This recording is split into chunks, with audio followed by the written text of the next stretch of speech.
Ah, yes. Welcome to the Schein Time NFC East preview show. And honestly, I am so excited for NFC East football. Feels old school this year, where you can genuinely make a case why all four teams in this high-profile, pressurized division can ultimately make the playoffs. Like, it is not a hot take, and Vegas kind of agrees here to say Philly makes it, Dallas makes it, Washington makes it, the New York football Giants make it. The energy in these monster markets in New York City and Washington, D.C., and Philadelphia and Dallas, the vibes in training camp, it's off the charts right now. And I want to start with the New York football Giants, who have the longest odds to win the NFC East, according to our good friends over at DraftKings. I don't agree with that. I think the Giants will ultimately, when it's all said and done, finish in third place in the division. I think the New York football Giants are an absolute lock to hit the over on wins. The Giants will win 8+ games this year. And I would be surprised if they didn't win 9 or 10. And I don't know if I have the guts yet in early August to take the Giants at plus 255 to make the playoffs. But I will tell you, I am very much considering taking the Giants as a playoff team. You want to monitor Malik Neighbors and see if he's going to be healthy for week number 1 of the NFL season. But the Giants have a new sheriff in town. And having someone like Coach Harbaugh, John Harbaugh, coaching this team up, it's everything. And the no-nonsense approach, and he's buttoned up, and he's telling Jackson Dart that he can't throw the ball at a DB's face. He's telling Cam Scadaboo that he can't flip at the Fanatics Fest or anywhere when he scores a touchdown. John Harbaugh is an adult. He's a winner. He's a champion. He is the right guy at the right time. Finally, after clown shows and has-beens and never will-be's at the head coaching position, it's now John Harbaugh's team, John Harbaugh's show. I thought the Giants had a phenomenal offseason, trades, draft, free agency. I expect players to take massive steps forward under John Harbaugh's watchful eye. I was obsessed with the coaching staff he put together. I can't stress enough how much I love the Giants. Over 7.5 wins. That's one of my favorite bets for this upcoming NFL season. And when you look at Jackson Dart should be able to take a major step forward this year. Look, year one is tough for young quarterbacks, right? I mean, you start your calendar year, you're still in school, and you're playing in bowl games, you go to the combine, the draft process, and, then you get to training camp and you drink it through a fire hose. And I thought Brian Daboll, who I like, screwed everything up on when to play Jackson Dart for the Giants last year. And then, obviously, we saw what happened after the Denver game, and Daboll gets fired, and the rest is literally history. I think Jackson Dart is going to thrive. I think Jackson Dart he's got the swagger, he's got the athleticism, he's got the arm, has to learn when he can get out of bounds. I think he's got the moxie. And I also think that Matt Nagy is the perfect guy, right time, to coach up someone like Jackson Dart. And if you're a Giants fan, you daydream about Jackson Dart throwing the football to Malik Neighbors. These guys have never worked together and completed a pass together and had that connection on display in an actual NFL game. And to have Malik Neighbors healthy and Jackson Dart throwing him the football, that changes everything. And I hope that he's ready for week number 1 of the season. If he's not even that big a deal.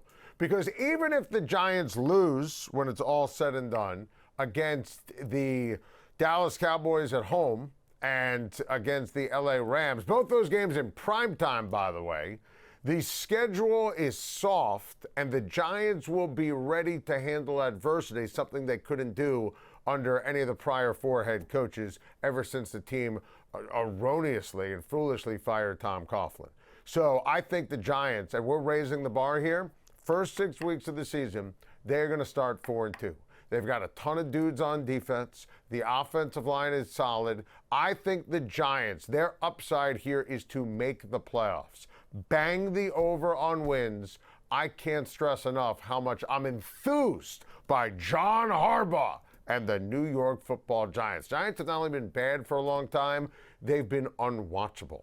Now they're going to be really good, really solid, really likable, and fun. When was the last time the Giants were fun? When was the last time you were proud of the Giants? This is going to be a fun year. I can't wait for it. This is the beginning of the beginning when it comes to John Harbaugh and the New York Football Giants. My favorite team in the division, my pick to win the NFC East, the Dallas Cowboys. I am obsessed with Dallas.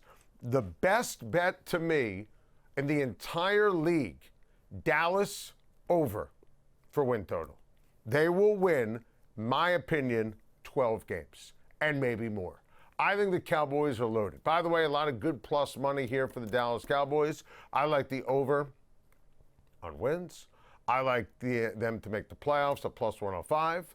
I like them to win the division at plus 235. And I'm telling you, right, if you want to sprinkle a little before the season starts, I think there's a real shot the Dallas Cowboys make the Super Bowl. I think there's a real chance the Dallas Cowboys win the Super Bowl. So I'll tell you, the long shot that I like here is Dallas to win the conference at plus 1,300. And to win the Super Bowl plus 2,500, I'm saying there's a chance.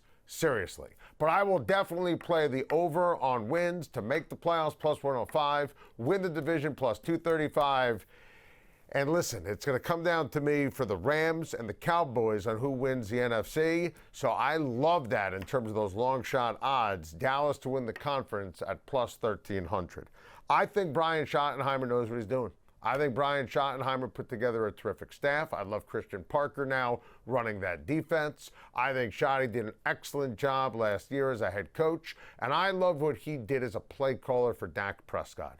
Look, we all know who the top 5 quarterbacks in the NFL are, right? You could debate the order, but it's the usual suspects. Dak Prescott, to me, is the 6th best quarterback in the NFL, and I think Dak Prescott will have this year the best year of his career, because he has sanity around him and structure around him.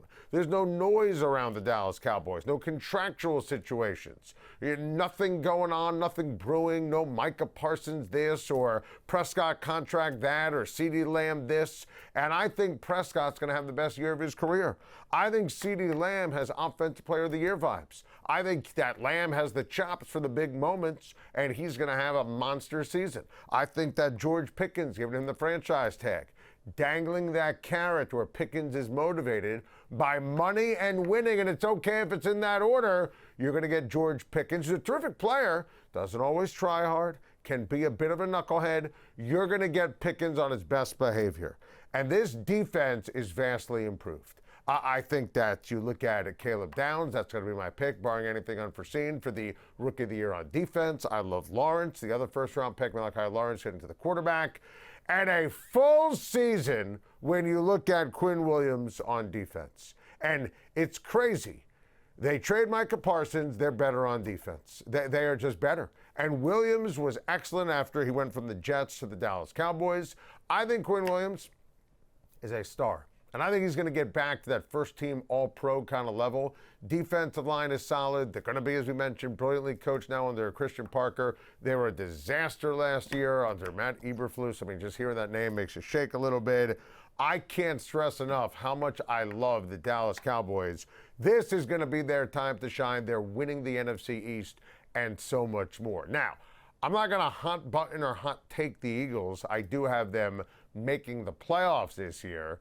I just think that, simply put, Dallas is better. I think Dallas has the better quarterback. I am not a huge Nick Sirianni fan. You know, Jalen Hurts is certainly under pressure this year. I don't think that there's any question about it. You know, I think that Jalen Hurts, you know, thrown over the middle, getting under center.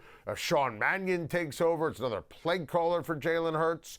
You know, there's a new offensive line coach. Line is healthy, which is a good thing for Jalen, but you know, obviously it's going to be different without Jeff Stoutland there. A.J. Brown got traded, and which, again, we all knew was coming. Now, Mekhi Lemon takes over. He's going to be, you know, a guy with Hollywood Brown who's going to have to ultimately pick up the slack. But I do think that Jalen Hurts it's troublesome. Now, I do love Devontae Smith. I think Devontae Smith, if you didn't know, you will know. He's a terrific number 1 receiver He's so tough. He plays so big. He's a monster. Going back to his Heisman days at Alabama, he's just physical. He's speedy. He's one of my favorite players in the NFL. And this just in, Saquon Barkley is still amazing. And, even though statistically didn't have his best year, a lot of that I think is contributed to what we're talking about with regards to Barkley and the line and, health of the offensive line. And also they're trying to figure it out with Jalen Hurts. But I just think when it's all said and done that you are going to see Barkley get back to his status as a top 2 to 5 running back in the National Football League. Look, is he ever going to have that single season from a couple of years ago when it was the greatest single season in NFL history at the running back position, regular season, postseason combined? That's up for discussion. Look, the defense is brilliantly coached with Vic Fangio. The defense is obviously loaded. Jalen Carter just got paid. Cooper DeJean is a star. They've got terrific players all over the defense, no question about it. I think that this defense is awesome. I think the defense can carry the day. I just think the Cowboys are better when it's all said and done. So I thought Philly making the playoffs. I don't think they repeat, though, in the division. And I think that there are going to be a lot of eyes in the direction here of Jalen Hurts, and I don't think he's going to live up when it's all said and done. The Commanders, in a lot of ways, a conundrum. You almost forget that, Jalen Daniels is around, which is really not fair, right? And, I kind of like the under for the win total. I know a lot of people think they could be a surprise playoff team, and I do love that they signed Stephon Diggs, but listen, I don't love Dan Quinn. I don't think he's a great coach. I think that Jaden Daniels is a superstar, and he's terrific, and he's tremendous, but something was off last year, and Daniels didn't stay healthy, and they're bringing a new play caller this year, and, I don't think, even though I love the McLaurin-Diggs combo, I don't think there's enough around him. The defense under Dan Quinn, and he's a brilliant defensive mind. I just don't like him as a head coach. I think the defense is good. I don't think it's great. I think the running backs are good. I don't think they're great. It's just, to me, clearly, when you look at the landscape here, I think they're clearly the 4th best team in the division. So I am not feeling the Washington Commanders in any way, shape, or form. And the only thing I would pick for Washington this year would be the under. I think this team has 7-10 written all over them.